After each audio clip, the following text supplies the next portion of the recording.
The night before my 65th birthday, my deceased wife came to me in a dream and whispered urgently, "Don't wear the shirt from Cole and Tessa Joshua. Please don't wear that shirt." I woke up in a cold sweat, my heart pounding. It was true. My son Cole and his wife Tessa had recently given me a beautiful dress shirt for my birthday celebration. When I examined it closely the next day, I discovered something that made my heart stop. Before we dive deeper into this chilling story, I'm curious. Where are you watching this from right now? Drop your city and the time in the comments below. I'd love to know how many of you out there have learned to trust those mysterious feelings that something just isn't right. 3:17 in the morning. The digital clock's red glow pierced through darkness as I jolted awake, gasping like I'd been underwater. My pajamas stuck to my back, drenched in cold sweat. Despite Austin's comfortable spring night, Savannah had been standing at the foot of our bed, as vivid as the day we married 43 years ago. Her silver hair shimmered in the moonlight, and those warm brown eyes that had guided me through decades now burned with desperate urgency. "Joshua," she'd said in that familiar Texas drawl, "you listen to me now. Don't wear that shirt Cole and Tessa brought you. Do you hear me, honey? Don't you dare put on that blue dress shirt."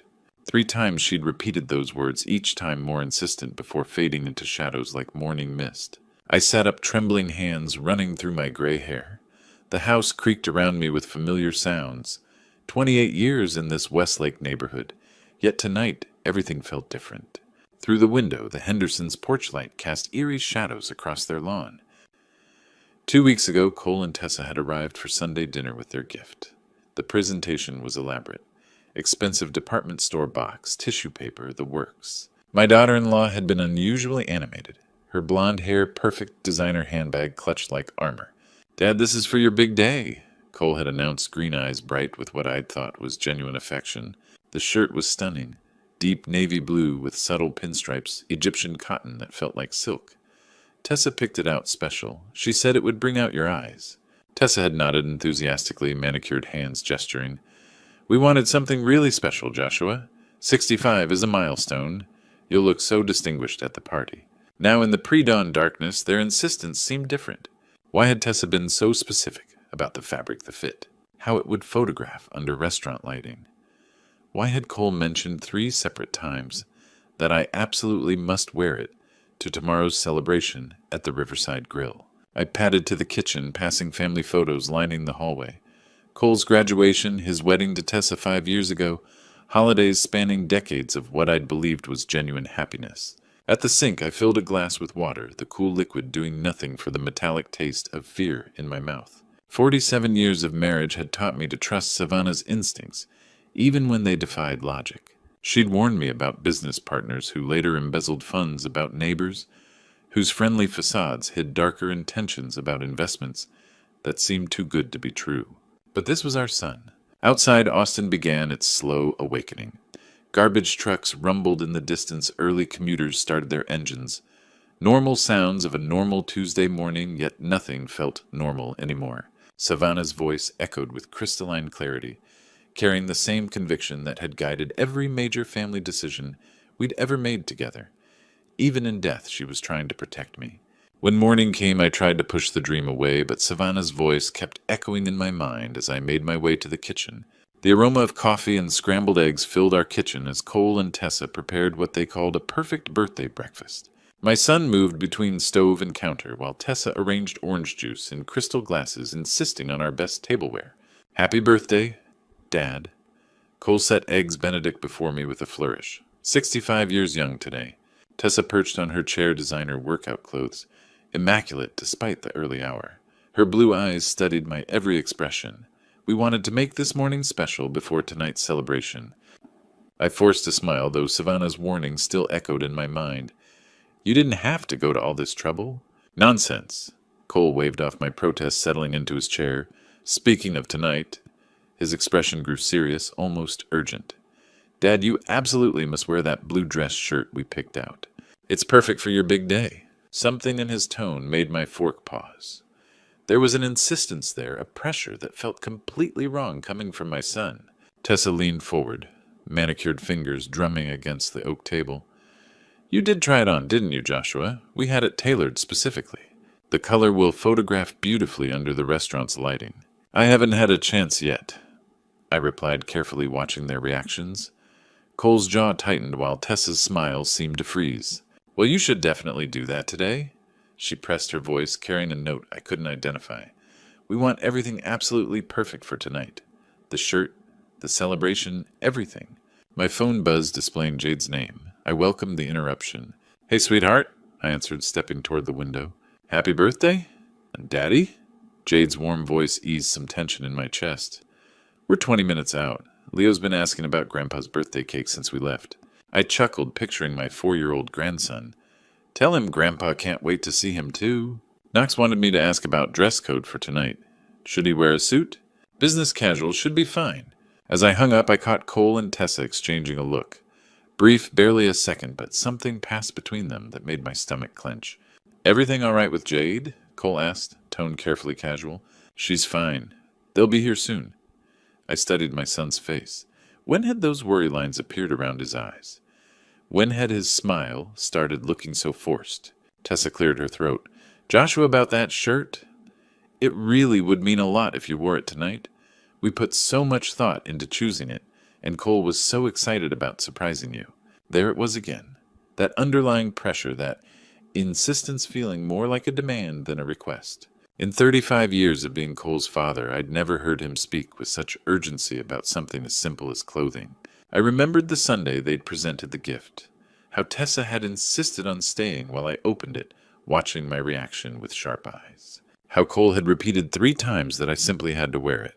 Of course, I heard myself saying, though every instinct screamed warnings. I'm sure it'll be perfect. Cole's shoulders visibly relaxed, and Tessa's smile finally reached her eyes. They finished breakfast with renewed chatter about evening plans, restaurant reservations, the guest list. Normal conversation that should have felt comfortable, but instead left me feeling like I was watching actors perform a rehearsed scene. After Cole and Tessa left for work, the house fell silent, and that's when Savannah's warning began to feel less like a dream and more like a premonition. The afternoon stretched endlessly, each tick of the grandfather clock echoing through the empty house. Jade wouldn't arrive until 6, and the birthday celebration wasn't until 7. Hours of solitude filled with nothing but Savannah's persistent warning. I tried reading the Austin American Statesman, but the words blurred meaninglessly. My mind kept circling back to breakfast, to the strange intensity in Cole's voice when he'd insisted I wear that particular shirt. By 3 o'clock, I couldn't stand it anymore. The walk to our master bedroom felt longer than usual.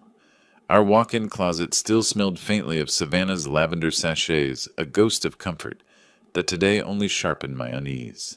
The shirt hung where I'd left it 2 weeks ago, protected by a clear garment bag between my Sunday suit and navy blazer. Even through the plastic, the deep blue fabric shimmered, with quality subtle pinstripes catching light from the overhead fixture. I unzipped the bag, carefully recognizing the weight of expensive Egyptian cotton. This was easily a $300 shirt, maybe more. The kind of extravagant gift that should have filled me with gratitude, not this gnawing anxiety. Carrying it to the window where afternoon sunlight streamed through, I examined it closely. The craftsmanship was flawless. Perfectly aligned seams, mother-of-pearl buttons, French cuffs speaking of old-world elegance. Everything screamed sophistication and thoughtful selection. So why did looking at it make my skin crawl? I spread the shirt across our king-sized bed, the same bed where Savannah had appeared hours earlier.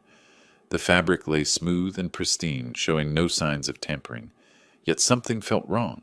Methodically, I ran my hands along the shirt's surface, starting with the shoulders and working down. The fabric felt consistent weight, even throughout the body and sleeves. But when my fingers reached the collar area, I paused. There was something different there, not visible but unmistakable to touch. A slight thickness, as if extra material had been sewn between the outer fabric and inner lining. Subtle, barely noticeable unless you were specifically looking, but definitely present. My heart began pounding as I examined the area more carefully. The collar looked normal, stitching appeared professional and undisturbed. Yet that extra thickness remained concentrated in a small section just behind where the collar would rest against my neck. I stood back, staring at the innocent-looking garment. Was I losing my mind? Was grief and age making me paranoid? About a perfectly normal dress shirt, Cole was my son, my flesh and blood. Tessa had never shown me anything but respect and affection. But Savannah's voice whispered through my memory with absolute clarity, "Don't wear that shirt." In 47 years of marriage, my wife had never steered me wrong. Not once. She'd warned me about contractors trying to overcharge us, insisted I get second opinions on medical treatments, convinced me to avoid business partnerships that would have cost my retirement savings. Savannah had possessed intuition that bordered on supernatural, an ability to sense danger I'd learned to trust completely. Even death, it seemed, hadn't diminished that gift. Standing in our bedroom, surrounded by 43 years of shared memories, I made my decision. If there was even the slightest chance something was wrong with this shirt, I had to know. My hands trembled as I reached for the sewing scissors in Savannah's old sewing box. If I was wrong, I'd ruin Cole's expensive gift.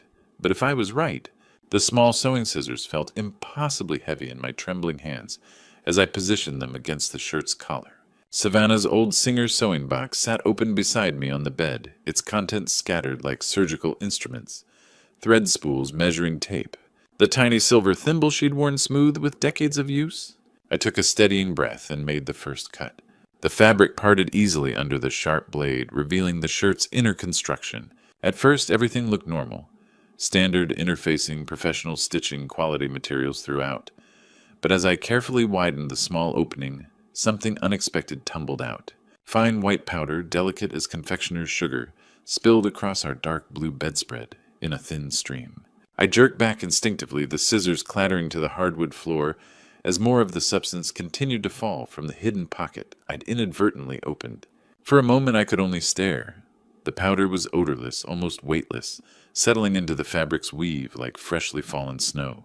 There was perhaps a tablespoon's worth, maybe less, but its presence in my birthday gift sent ice water through my veins. This wasn't an accident. Someone had deliberately sewn this substance into the collar of my shirt, concealing it so expertly that even a careful examination hadn't revealed its presence. Only Savannah's warning had led me to this discovery. My hands shook as I reached for my phone, scrolling through contacts, until I found the name I needed. Doctor. Wren Hunt had been my friend since college, a brilliant chemist who'd spent 30 years analyzing everything from industrial compounds to pharmaceutical ingredients. If anyone could tell me what this powder was, it would be Wren. "Joshua?" His voice carried surprise when he answered. "This is unexpected. How are you holding up?" "Wren, I need your help." The words tumbled out in a rush. "I found something, and I think someone's trying to hurt me." The line went quiet for a moment. When Wren spoke again, his tone had shifted to professional concern. "What kind of something?" "White powder. Fine, like flour or cornstarch. It was sewn into a shirt collar, hidden where no one would find it unless they were specifically looking." "Jesus, Joshua. Don't touch it anymore. Don't even breathe near it until we know what it is. Can you get a sample to my lab? How much do you need?" "Just a pinch sealed in a plastic bag. But Joshua..." His voice carried a weight that made my stomach clench. "Be extremely careful handling it. If someone went to the trouble of hiding powder in clothing, it's not baby powder." The drive to Wren's laboratory at the University of Texas felt endless, though the clock on my dashboard showed only 15 minutes had passed. I'd carefully collected a small sample using a plastic spoon, sealing it in a Ziploc bag while holding my breath. The rest of the powder remained scattered across our bedspread. Evidence of what I was beginning to understand might be an attempt on my life. Wren met me at the building's side entrance, his usually cheerful demeanor replaced by grim professionalism. At 63, he still maintained the focused intensity that had made him one of the Southwest's most respected forensic chemists. "Let me see it," he said without preamble, leading me through sterile hallways to his private laboratory. I handed over the sample, watching as he examined it under a magnifying glass before transferring a tiny portion to a glass slide. The next 30 minutes felt like hours as he worked with various instruments, occasionally muttering to himself or making notes on a yellow legal pad. Finally, he looked up from his microscope, his face pale beneath the harsh fluorescent lighting. "Joshua," he said quietly, "this is poison. Contact poison specifically designed to be absorbed through the skin when mixed with perspiration and body heat." The words hit me like physical blows. "What would it do?" "Worn against your neck for several hours, especially during physical activity or emotional stress. Like a birthday party where you'd be moving around, talking, laughing, maybe dancing. It would cause gradual absorption. First you'd feel slightly dizzy, maybe nauseous. Your heart rate would increase. Within a few hours, He paused, clearly struggling with what he had to tell me. Within a few hours, what? Cardiac arrest. It would look completely natural. A 65-year-old man having a heart attack during his birthday celebration. No one would question it, especially if you'd been drinking wine, eating rich food, experiencing the normal excitement of a party. As Wren explained how the poison would have killed me slowly during the party, making it look like a heart attack, one thought consumed me. My own son wanted me dead. Wren didn't waste time with comfort. He pulled out his phone and dialed from memory. Cruz, it's Wren Hunt. I need you at my lab immediately. Attempted murder. Poison. The victim is sitting right here. 20 minutes later, Detective Cruzvale walked through the laboratory doors with measured steps. Younger than I'd expected, maybe 45, with sharp brown eyes and focused attention that explained why Wren had called him first. Mr. Ford, he said, extending a firm handshake, before we go further, I need you to know your son Cole has been on our radar for 3 months. The words hit like a second punch. What do you mean? Cruz settled across from me, pulling out a notebook. Financial Crimes has been tracking a cryptocurrency scam that cost Austin investors over $15 million. Your son lost $2.5 million in that scheme. $2.5 million. I stared, unable to process it. Cole doesn't have that kind of money. He borrowed it from very dangerous people, the kind who don't accept apologies as payment. My mind reeled. Cole had never mentioned troubles, never asked for help. How long? Initial investment 8 months ago. When the Bitcoin venture proved fraudulent, his creditors gave him 6 months to repay. That deadline passed 2 weeks ago. 2 weeks ago, when Cole and Tessa had given me the shirt. Detective, I have life insurance. $3 million. Cruz nodded grimly. We know. Cole's the primary beneficiary. Your daughter gets less, but the bulk goes to your son. The pieces fell into sickening place. My birthday celebration publicly attended. The insistence on that specific shirt. If the poison had worked, I would have collapsed at the Riverside Grill, surrounded by witnesses to my apparent good health moments before my heart attack. What about Tessa? Cruz's expression darkened. That's where this gets interesting. Tessa Morrison has a record. Insurance fraud in Oklahoma 5 years ago. Charges dropped, insufficient evidence, but the pattern fits. She married an older man, convinced him to increase life insurance, and 6 months later, he died in an apparent accidental fall. She killed someone before. We could never prove it. Looked accidental, she was convincing as the grieving widow. But when we investigated your son's troubles, her name triggered red flags. I thought about Tessa's behavior that morning, her nervous energy, how she'd watched my every reaction discussing the shirt. Had she suggested this plan? Had Cole been desperate enough to agree to murdering his father? Mr. Ford, we believe your daughter-in-law is the mastermind. Your son's in serious trouble, probably terrified, but Tessa has experience with this scheme. She likely convinced him it was the only way out. So what now? Cruz leaned forward. We catch them in the act. You'll attend your birthday party tonight exactly as planned. But instead of wearing their poisoned shirt, wear something else. When they realize their plan failed, they'll likely panic and reveal themselves. You want me as bait? You'll be completely safe. Undercover officers will be positioned throughout the restaurant. The moment they show suspicious behavior, we move in. I sat in that laboratory surrounded by tools that had just saved my life, trying to imagine facing my son across a dinner table, knowing he'd planned to watch me die.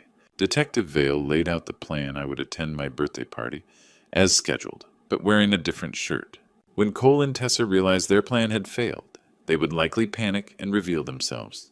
By 5:30, Detective Cruz's plan was in motion.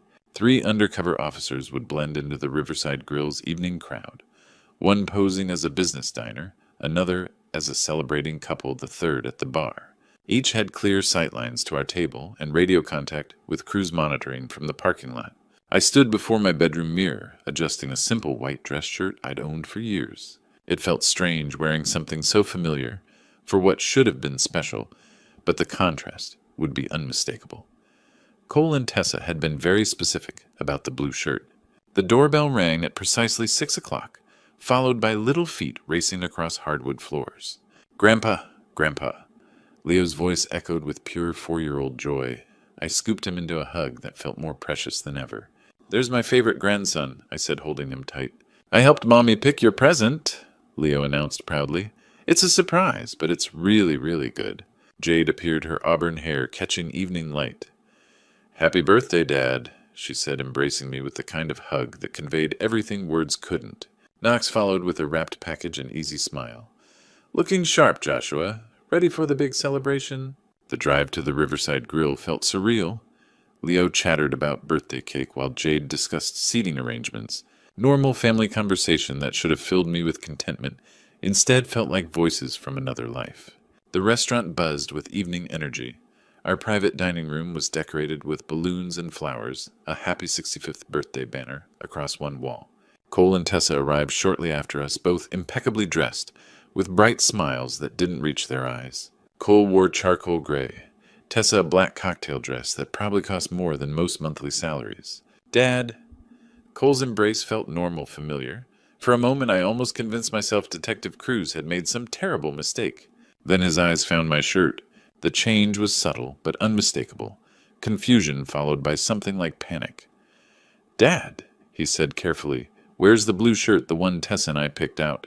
Oh, that, I replied lightly. I decided to go with something more comfortable. You know how I am with new clothes. Tessa stepped forward, her smile now painted on. But Joshua, we chose that shirt specifically for tonight. The color, the fit, everything was perfect for photographs. I'm sure this will photograph just fine, I said, watching as she exchanged a worried glance with Cole. More guests arrived, colleagues, neighbors, old friends who'd known Savannah and me for decades. The room filled with laughter and conversation, the kind of celebration that should have marked a milestone birthday. But I watched Cole and Tessa instead. They stood near the windows, engaged in increasingly urgent, whispered conversation. Tessa's hands moved expressively, her agitation clear in every gesture. Cole kept running fingers through his hair, a nervous habit from childhood. Everything all right? I asked, approaching them during a lull in greetings. Of course, Dad, Cole replied too quickly. Just discussing the evening schedule. Tessa's laugh sounded forced. We want everything perfect for your special day. As dinner service began, their anxiety became impossible to hide. Tessa barely touched her salmon, constantly checking her phone. Cole excused himself twice for business calls, returning each time more agitated. The undercover officers played their roles perfectly. The business dinner patron occasionally glanced our way while reviewing documents. The anniversary couple shared quiet conversation and wine. The solo diner at the bar seemed absorbed in his phone but positioned to see everything. As the party continued and more guests arrived, I watched my son and daughter-in-law grow increasingly agitated. It was time to end this charade. The moment came during dessert, as our server was distributing slices of the chocolate birthday cake Leo had helped choose. The room buzzed with comfortable conversation guests sharing stories about my construction company days and reminiscing about Savannah. It was exactly the kind of warm family celebration that should have marked this milestone. Instead, I was about to destroy it all. I stood slowly tapping my wine glass with a fork until the conversations died down. 23 faces turned toward me expectantly. Friends, neighbors, colleagues who'd come to celebrate what they believed was simply a man's 65th birthday. Thank you all for being here tonight. I began, my voice steadier than I'd expected. Your presence means more to me than you know, especially since losing Savannah. Murmurs of sympathy rippled through the room. At the far end of the table, Cole and Tessa sat, frozen their faces, masks of forced attention. And I had planned to give a different speech tonight.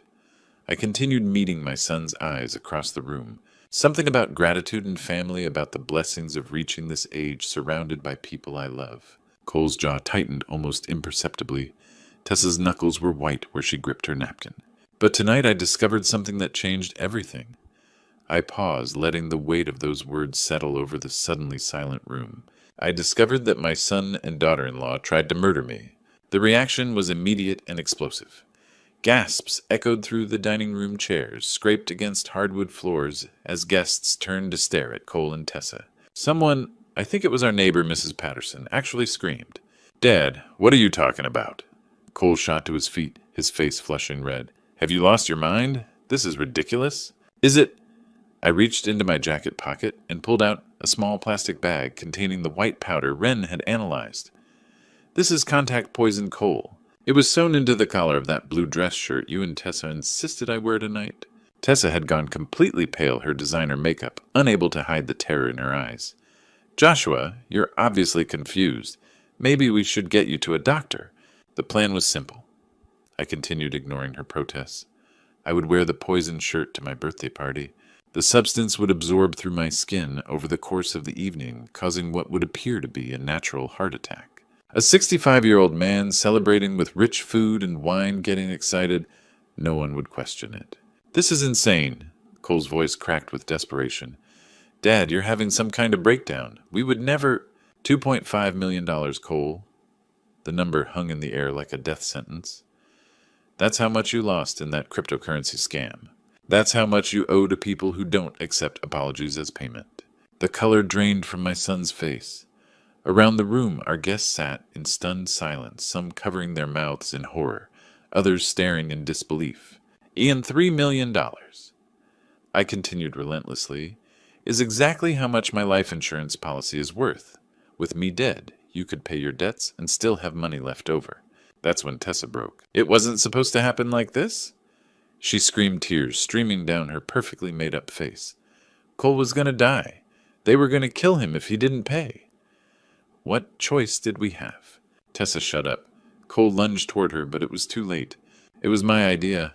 Okay, she sobbed, her composure completely shattered. I knew how to do it. I'd done it before. It would have looked natural. No one would have suspected anything. We were desperate. Oh! That's when Detective Cruz and his officers entered the dining room, their badges clearly visible as they moved with practiced efficiency toward Cole and Tessa. Cole Ford.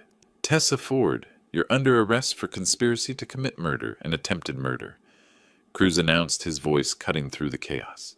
Cole didn't resist as the handcuffs clicked around his wrists, but his eyes never left mine. When the metal secured his hands behind his back, he looked at me with tears streaming down his face and whispered, Dad, I'm sorry. I never wanted this to happen.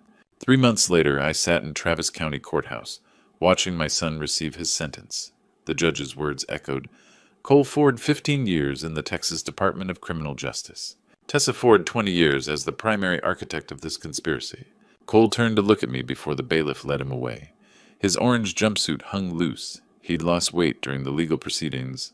Our eyes met, and I saw the little boy who used to run to me when he scraped his knee, who'd built model airplanes at our kitchen table.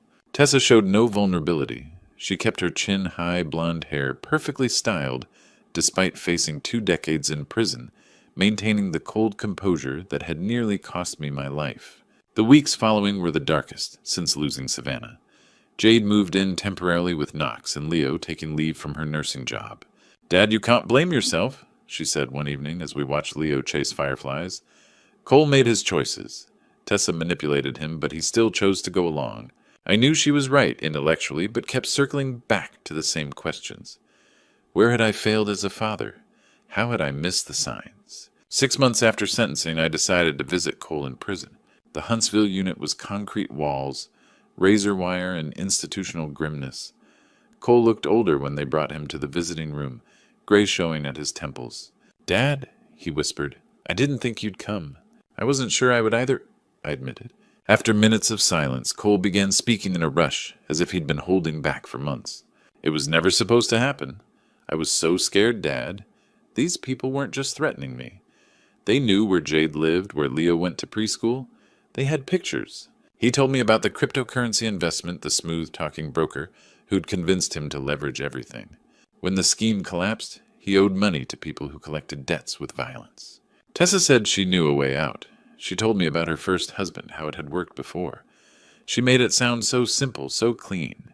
You'd just go to sleep at the party. But it would have been murder, Cole, I said quietly. Your father's murder. Looking at this broken man who'd once been my pride, I felt anger loosen, replaced by pity. Cole, I said, reaching across to touch his hand, I forgive you. He looked up with red-rimmed eyes. How can you possibly forgive me? Because you're still my son. Because forgiveness isn't about what you deserve. It's about what I choose to carry. 2 weeks later, I drove to Austin Memorial Gardens, where Savannah rested. I brought white roses and sat on our bench. Thank you, I said aloud. Thank you for the warning. Thank you for saving me. A gentle breeze stirred the oak trees, and for a moment I could have sworn I felt her hand on my shoulder. Standing at Savannah's grave 6 months later, I finally understood that love sometimes means protecting those we care about, even from beyond. Today, 2 years later, I live in a small house just 10 minutes from Jade's family.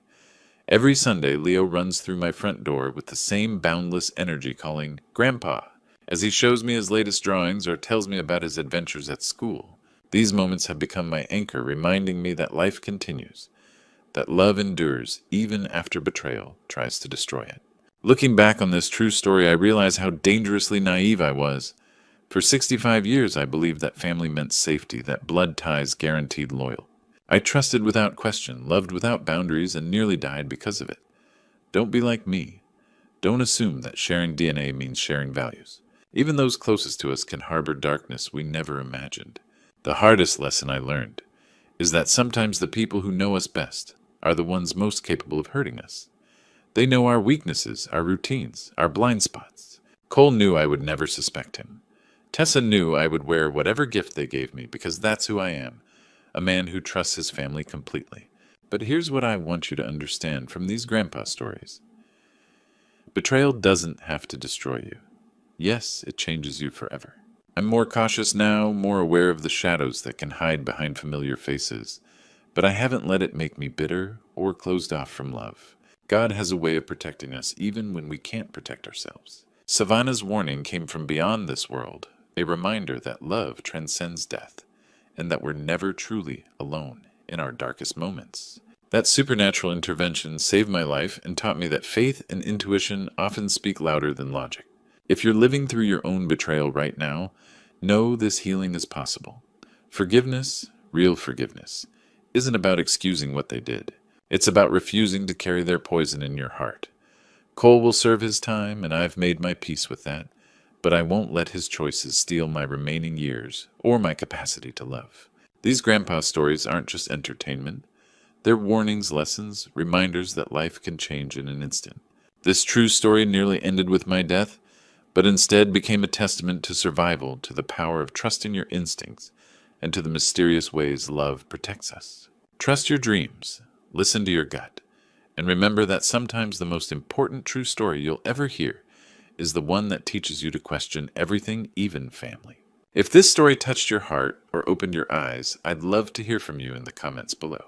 Share your own experiences with family betrayal or supernatural warnings. Your story might save someone else's life. And if these grandpa stories resonate with you, please subscribe to Sweet Revenge for more powerful true stories that remind us all how precious and fragile life really is. Yeah, after 5 years in a coma, I couldn't wait to surprise my wife Carmen at Torres Construction, my company. I walked through the front doors with a huge smile, ready to shout, "Surprise!" But the words died in my throat when I heard a stranger's voice echo through the lobby. "Scrub that floor properly, or you know what'll happen."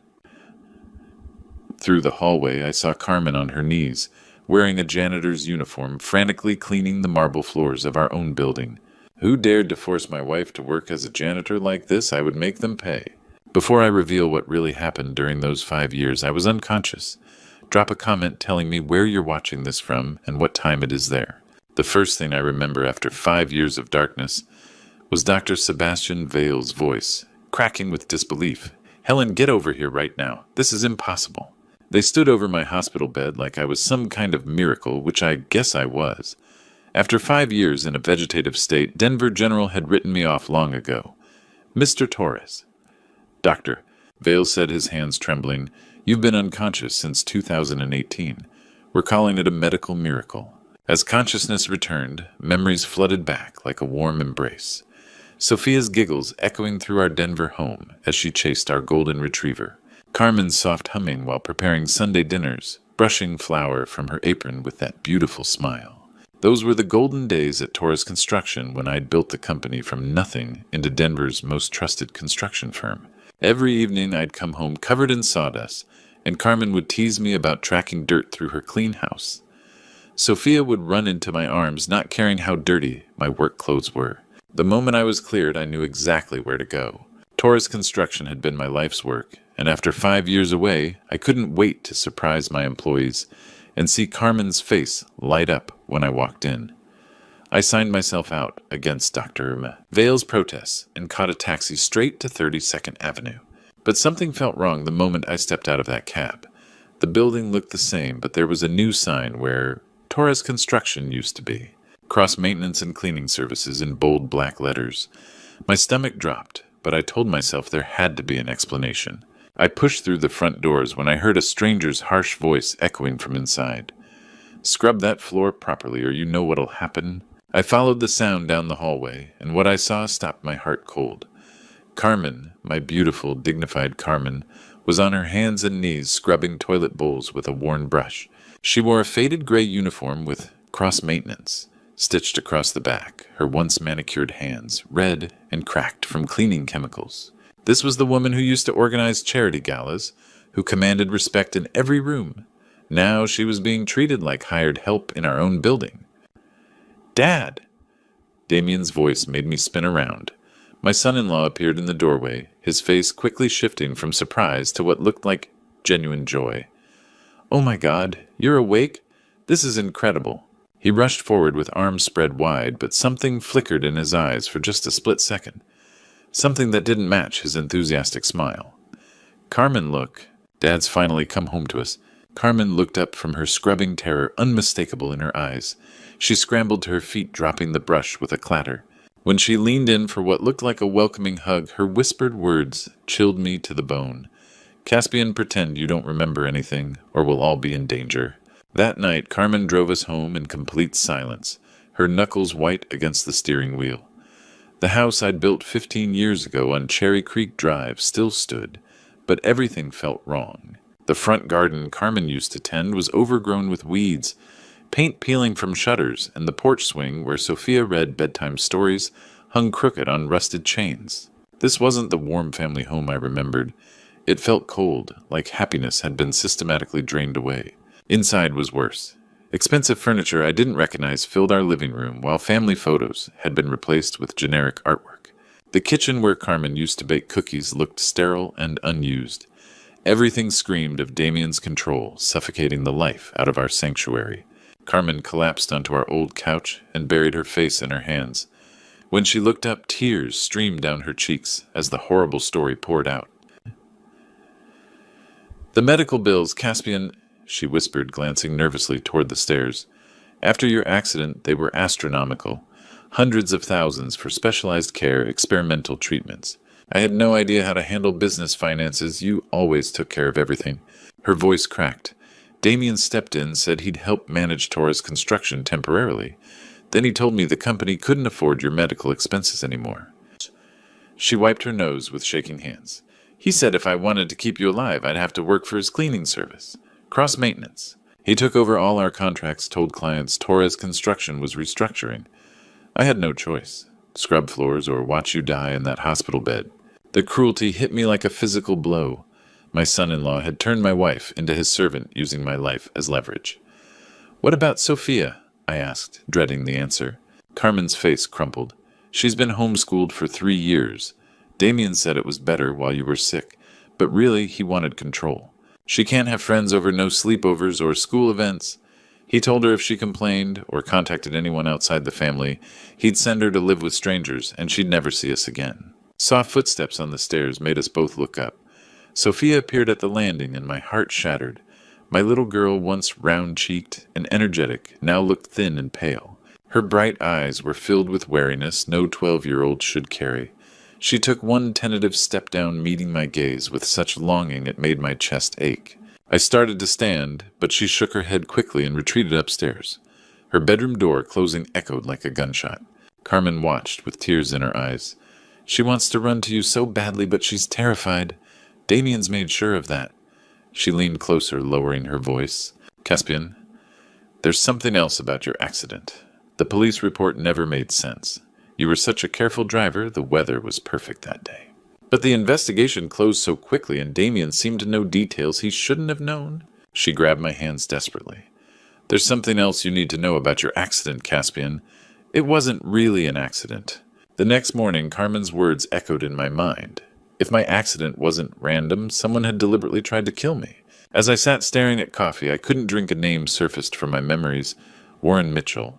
He'd been our head of vehicle maintenance at Torres Construction for 8 years, with access to every truck and my personal vehicle.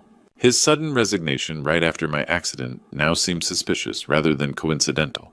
Finding Warren took most of the day. His apartment was empty, phone disconnected, and former employees Hadn't heard from him in years. Finally, a bartender on Colfax Avenue mentioned seeing someone matching his description at the Rusty Anchor, a dive bar near the South Platte River.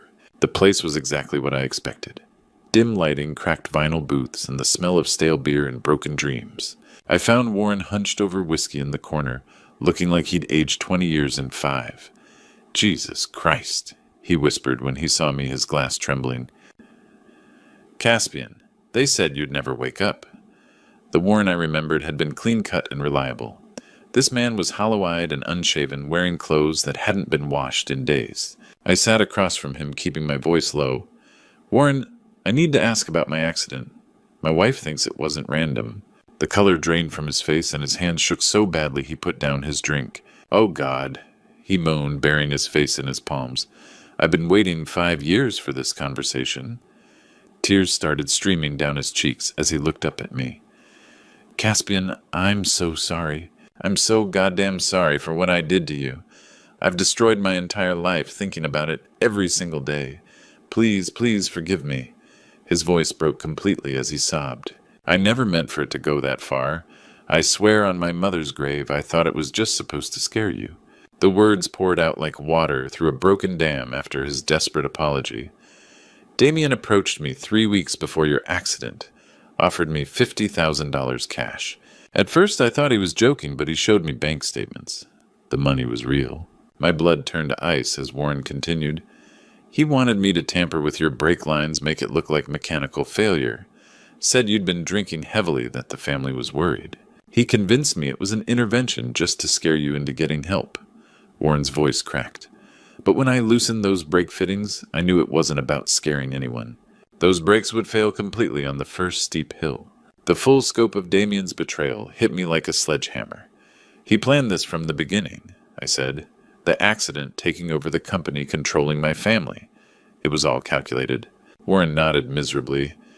"After the crash, when they said you might never wake up, I realized what I'd done. I'd helped him commit attempted murder. I quit the next day, couldn't stand being around Torres Construction. I've been drinking myself to death since, trying to forget." "Warren, do you have any proof?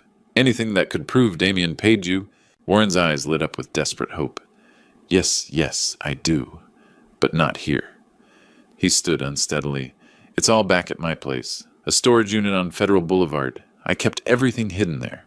Bank records, recordings, photos, everything." He grabbed my arm urgently.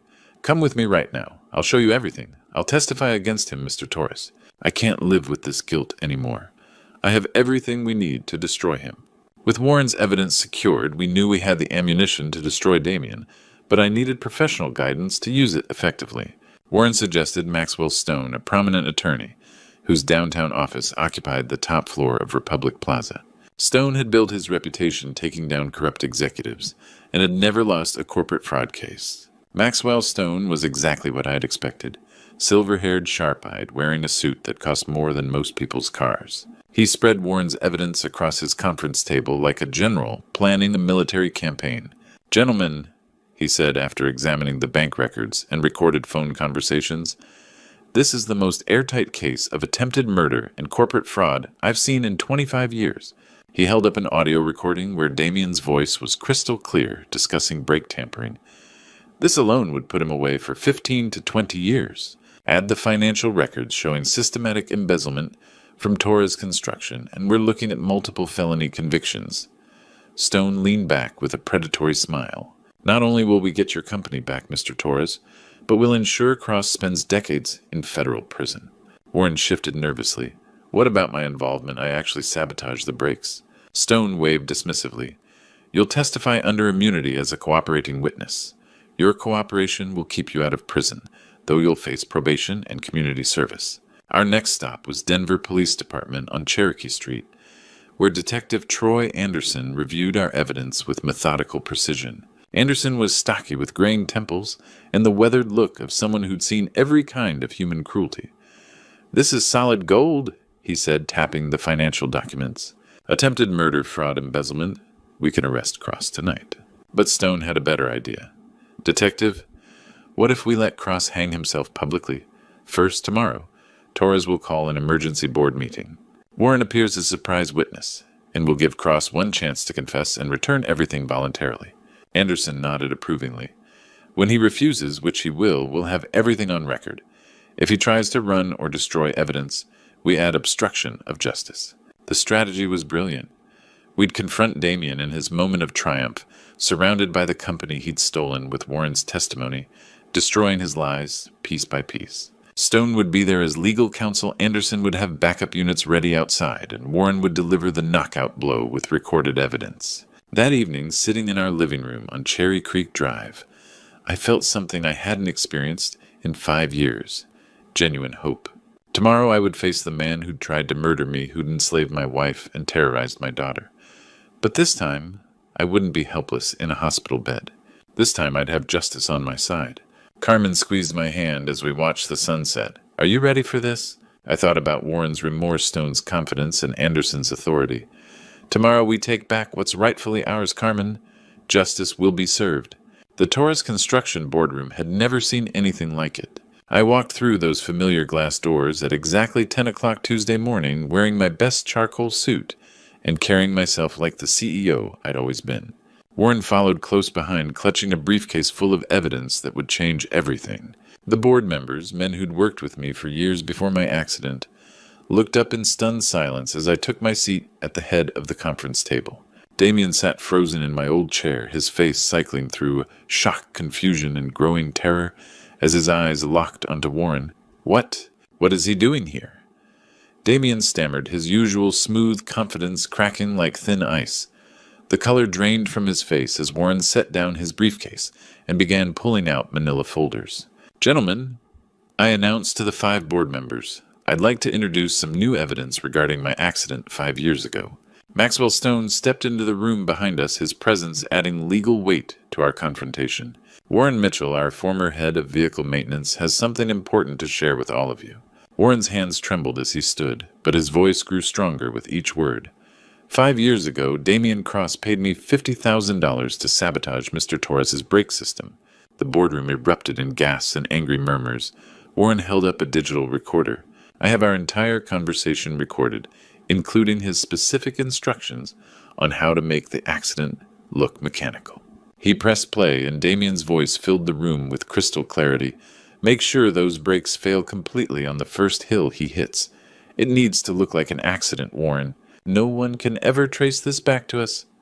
The recording continued for several damning minutes, with Damien discussing payment schedules and cleanup procedures. That's not all. Warren continued spreading bank statements across the table. Here are the wire transfers showing Damien's payments to my account.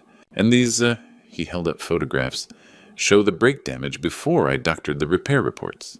Damien finally found his voice, but it came out as a desperate whisper. You can't prove anything. Warren's a drunk liar. This is all fabricated. Stone stepped forward with a predatory smile. Mr. Cross, we also have evidence of systematic embezzlement from Torres construction accounts, fraudulent contracts, and identity theft. The FBI will be very interested in your creative bookkeeping. The board members stared at Damien with disgust and horror. Tom Bradley, our longest-serving member, spoke for everyone. Damien, you need to resign immediately and return control of this company to its rightful owner. Cornered and exposed, Damien's shoulders sagged in defeat. With shaking hands, he signed the resignation papers Stone had prepared, officially transferring all authority back to me. The man who tried to murder me, who'd enslaved my wife and terrorized my daughter, was finally stripped of his stolen power. But as Damien gathered his things to leave, his defeated posture straightened into something darker. At the boardroom door, he turned back with eyes full of pure hatred. This isn't over, old man, he snarled, his mask of civility completely gone. You think you've won, but you have no idea what I'm capable of. You'll regret this. The door slammed behind him with such force that the conference table shook. Warren collapsed into his chair, emotionally drained from his confession. The board members sat in stunned silence, processing the revelation that their company had been run by an attempted murderer for 5 years. I should have felt victorious, but Damien's parting words echoed in my mind like a warning. This battle was won, but something told me the war was far from over. The week following our boardroom victory felt like stepping back into a life I'd thought was lost forever. Carmen's transformation was immediate and beautiful. The morning after Damien's resignation, she walked into our bedroom, carrying the gray cross-maintenance uniform she'd been forced to wear for 3 years. Without a word, she tossed it into the fireplace and lit a match. As the fabric burned, tears of relief streamed down her face. "I never have to wear that again," she whispered. She threw herself back into being the woman I'd married, organizing our household, cooking elaborate dinners, and becoming the mother Sophia desperately needed. Her laughter returned, filling our house on Cherry Creek Drive with warmth. She started tending her garden again, planting flowers where neglect had left only weeds. The most precious change was watching Sophia emerge from her shell of fear. 3 days after I'd reclaimed Torres Construction, she knocked on my office doorframe. "Dad, can we talk?" For 2 hours, my 12-year-old daughter told me about her nightmare, how Damien had isolated her from friends claiming they were bad influences, how he'd convinced her that speaking to anyone outside the family would result in her being sent away forever. "He used to stand outside my bedroom door at night," she said quietly, not saying anything, just listening, making sure I knew he was watching. I kept my voice gentle despite my rage. "Sweetheart, that's never going to happen again. You're safe now." Her face lit up with the first genuine smile I'd seen since waking up. "Really, I can go back to regular school. Have sleevers." "Absolutely. We'll enroll you at Cherry Creek Middle School next month." Our dinner conversations became daily highlights. Sophia would chatter about books she wanted to read, friends she hoped to make, activities she'd missed during isolation. Carmen shared plans for redecorating, erasing every trace of Damien's presence. I found myself laughing more than I had in years. One evening, sitting on our front porch, watching sunset paint, the Rocky Mountains gold and purple, I realized something profound. Torres Construction had always felt like my greatest achievement. But with Carmen's head on my shoulder and Sophia reading beside us, I understood my real success was this: my family whole and happy again. "Dad," Sophia said, looking up from her book, "I'm glad you woke up." "Me too, sweetheart." That perfect moment should have been a warning. Happiness this complete felt almost too good to be true. My instincts proved correct when Sophia didn't come home from tutoring Tuesday evening. Carmen called the tutor at 6:30. Sophia had left at 4 o'clock as usual. By 7, when our daughter still hadn't walked through the front door, Carmen's face had gone pale with panic. "Caspian," she said, her voice trembling as she held her phone, "Sophia's not answering her cell phone. It goes straight to voicemail." My blood turned to ice as Damien's parting words echoed in my memory. "You'll regret this." The phone rang at exactly 8:15, cutting through the tense silence in our living room like a blade. Carmen and I both stared at the caller ID showing an unknown number, but we knew who it was before I answered. "Hello, Caspian." Damien's voice was calm, almost cheerful, which made it infinitely more terrifying. "I trust you're wondering where your precious little daughter is right now." My grip tightened on the phone. "If you've heard her, I swear to God, she's perfectly safe," Damien interrupted. "For now, but that could change very quickly depending on your cooperation. You see, our little boardroom theatrics last week were quite embarrassing for me. I've had to make some adjustments to my plans." Carmen grabbed my arm, her face white with terror, as she listened to my side of the conversation. I put the call on speaker so she could hear everything. "What do you want, Damien?" His laugh was cold and mechanical. "I want you to come to Torres Construction, alone. Bring all of Warren's recordings and evidence plus signed documents, transferring the company back to me permanently. You have 1 hour. And if I don't, then Sophia won't be coming home for dinner tomorrow, or ever." The line went quiet for a moment before he continued. "Oh, and Caspian, if I see any police cars, any sign you've contacted authorities, your daughter dies immediately. This is between you and me, now." The call ended, leaving us in devastating silence. Carmen collapsed onto the couch, sobbing uncontrollably.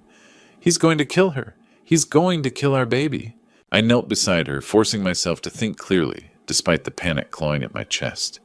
"Carmen, listen to me. We're not helpless here.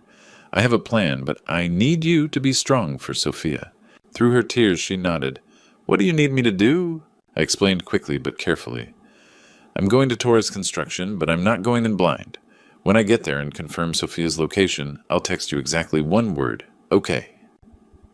The moment you receive that text, you wait exactly 15 minutes, then call Detective Anderson immediately. Tell him Damien has Sophia at Torres Construction and that I'm inside trying to negotiate." "Why 15 minutes?" Why not call right away? Because I need time to get Sophia away from immediate danger.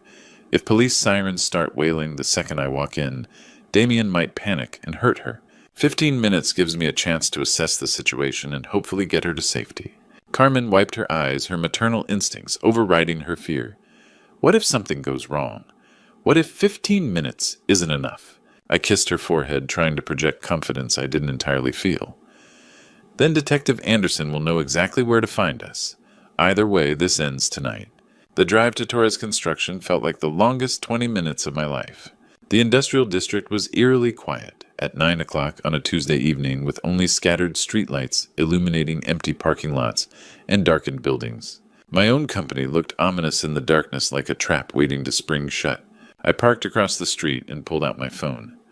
My hands were steadier than I had expected as I typed the message that would either save my daughter or get us both killed. Okay. The word disappeared into cyberspace, and somewhere across town, Carmen would be starting her own 15-minute countdown. The front entrance was unlocked, which should have been my first warning. I stepped into the lobby I'd walked through thousands of times, but tonight it felt like entering a tomb. The elevator was waiting, doors open, as if Damien had anticipated my every move. The smell hit me the moment the elevator doors opened on the 3rd floor, the sharp, acrid odor of natural gas filling the air. My heart hammered against my ribs as I followed the scent down the hallway toward my old office. Through the glass doors I could see a single light burning, and there, tied to a chair in the center of the room, was Sophia. I pushed through the glass doors into what used to be my office, and Sophia's tear-filled eyes met mine across the room. She was tied to a chair with thick rope duct tape over her mouth, but she was alive. That was all that mattered in that moment. "Welcome to your retirement party, Caspian." Damien stepped out from behind my old desk, pointing a chrome pistol directly at my chest. He looked different, disheveled, unhinged, with the desperate gleam of a man who had nothing left to lose. "I've been planning this moment all week. You humiliated me in front of the board, cost me everything I worked for. Now it's time for payback." He gestured toward a manila folder on the desk. "Sign those papers transferring Torres Construction back to me permanently. Then get on your knees and apologize for ruining my life." The gas smell was overwhelming now, making my eyes water and my head spin. I glanced around the room and noticed something that made my blood freeze. The ventilation grates had been sealed shut with duct tape, and I could hear the steady hiss of gas flowing from somewhere behind the walls. "You're not planning to let us go, are you?" I said, stalling for time while calculating how many minutes had passed since I'd sent Carmen that text. Maybe 8 or 9 minutes. I needed to keep Damien talking. His laugh was maniacal. "Let you go? Oh, Caspian, you really don't understand. This whole building is going to be a tragic accident. Gas leak. Terrible explosion, father and daughter both killed trying to negotiate with a desperate man. By the time the fire department sorts through the rubble, all of Warren's evidence will be ash, and I'll be long gone with a new identity." That's when I realized the full scope of his madness. This wasn't just revenge. It was his escape plan. With me dead and all evidence destroyed, he could disappear and start over somewhere else. "The only problem," I said, edging closer to Sophia's chair, "is that you're still here too. How exactly do you plan to survive your own gas explosion?" For just a split second, uncertainty flickered across his face, and that was all the opening I needed. I lunged forward, tackling him around the waist, and sending us both crashing into the filing cabinets. The gun flew from his hand, skittering across the floor. Damien was younger and desperate, but I was fighting for my daughter's life. We rolled across the floor, throwing punches and grappling for control. Behind us, I heard Sophia making muffled sounds through her tape, and when I glanced over, I saw her working frantically to free her hands from the ropes. "Dad, look out." Sophia's voice rang clear. She'd gotten the tape off her mouth. Damien had grabbed a letter opener from the scattered desk supplies and was swinging it toward my ribs. I caught his wrist just in time, and we struggled over the makeshift weapon. That's when the most beautiful sound I'd ever heard filled the building. Police sirens getting louder by the second. Exactly 15 minutes had passed, and Carmen had followed the plan perfectly. "No," Damien screamed, realizing his perfect crime was falling apart. "You called them, you ruined everything." The office door burst open as Detective Anderson and 2 uniformed officers charged in, weapons drawn. "Drop the weapon. Get on the ground now." Damien released the letter opener and raised his hands, his face contorting with rage and defeat. As the officers handcuffed him, I rushed to Sophia and finished untying her ropes. Carmen appeared in the doorway, tears streaming down her face as she ran to embrace us both. "We need to evacuate immediately," Anderson shouted over the growing hiss of gas. "This whole floor is about to blow." We ran for the stairs, Carmen clutching Sophia, while I helped Anderson drag the handcuffed Damien. We'd just reached the parking lot when Torres Construction erupted in a massive fireball that lit up the Denver skyline. Damien lay on the asphalt, burned and broken, but alive to face justice. As I held my family tight watching my company burn, I realized I'd never been happier to lose a building in my life. 6 months later, I stood in the lobby of our brand new headquarters on 17th Street, watching the morning sun stream through floor-to-ceiling windows that replaced the old brick walls of our destroyed building. The gleaming steel and glass structure rose 12 stories into the Denver sky, a testament to resilience and rebirth. Above the main entrance, elegant letters spelled out Torres and Carmen Construction, a name that honored the woman who'd sacrificed everything to keep our family together. The decision to make Carmen my full business partner wasn't just symbolic. Over the past half year, she'd thrown herself into learning every aspect of construction management, taking courses at the University of Colorado, Denver, and earning her contractor's license. The woman who once apologized for not understanding business finances now reviewed budgets with the precision of a seasoned executive. She transformed from a frightened victim into a formidable businesswoman who commanded respect in every boardroom she entered. "Dad, look at this." Sophia's excited voice echoed through our new conference room as she spread architectural drawings across the table. At 13, my daughter had developed a passion for building design that rivaled my own. The trauma of her kidnapping had been replaced by an unshakable confidence and a dream of becoming an architect. She spent weekends at construction sites wearing a hard hat and asking our foreman detailed questions about structural engineering. The scared, isolated girl Damien had tried to break was now a vibrant teenager with plans to change Denver's skyline. Justice had been swift and decisive for Damien Cross. The evidence Warren provided, combined with the attempted murder charges from our final confrontation, resulted in a 25-year federal prison sentence. The judge had been particularly harsh, noting that Damien's crimes represented a calculated betrayal of family trust that strikes at the heart of human decency. He would spend the next quarter-century in a maximum security facility with no possibility of parole. But this story isn't really about revenge or justice. It's about the unbreakable bonds of family and the power of hope to overcome even the darkest circumstances. For 5 years, I lay unconscious while evil took root in my home, but love proved stronger than hatred. Carmen's sacrificial devotion kept me alive. Sophia's courage helped her survive psychological torture. Warren's guilt ultimately led him to redemption and helped us reclaim our lives. Standing in our new building, surrounded by the family I'd almost lost forever, I understood something profound about the nature of success. Torres Construction had always been about creating solid foundations, for buildings, for careers, for communities. But the most important foundation I'd ever built wasn't made of concrete and steel. It was made of trust, sacrifice, and unconditional love. Today, Carmen and I work side by side, building not just structures, but a legacy for Sophia. Our daughter talks excitedly about joining the family business someday, bringing fresh ideas and youthful energy to continue our mission. The Torres name will endure stronger than ever. If you're facing your own impossible circumstances, remember this. No matter how dark things seem, no matter how powerful your enemies appear, never underestimate the strength that comes from fighting for the people you love. Family isn't just about blood. It's about the people who stand by you when everything falls apart and help you rebuild from the ashes. The human spirit is remarkably resilient. With hope, determination, and the support of those who matter most, you can overcome any obstacle and create something beautiful from even the most devastating loss. Don't give up. Your comeback story is waiting to be written. Looking back on this journey, I realize how close I came to losing everything that truly mattered. For 5 years, I lay unconscious while my family suffered in silence. Don't make my mistake. Don't assume your loved ones are safe just because you trust the people around them, and never underestimate how evil can disguise itself as help. This true story taught me that God has a way of bringing us home when we're needed most. I believe the Lord guided my miraculous awakening at exactly the right moment, just as He guides all of us through our darkest hours. Sometimes what looks like coincidence is actually divine intervention working in our lives. The Damien situation reminded me that evil often wears a familiar face, but God sees everything, and justice always finds its way to those who prey on the innocent. These grandpa stories aren't just entertainment. They're reminders that family bonds can never truly be broken, no matter how much time passes or how dire circumstances become. When I saw Sophia afraid of her own grandfather, I understood the true cost of my absence. But God's love has a way of healing even the deepest wounds. This true story could have ended tragically if I'd awakened even weeks later. The greatest blessing wasn't reclaiming Tora's construction, it was hearing Sophia call me Grandpa with genuine love in her voice.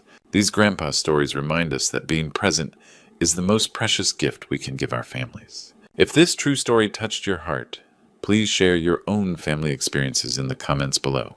Don't forget to subscribe to our channel for more inspiring stories that celebrate the unbreakable bonds of family love. Your story might be exactly what someone else needs to hear today.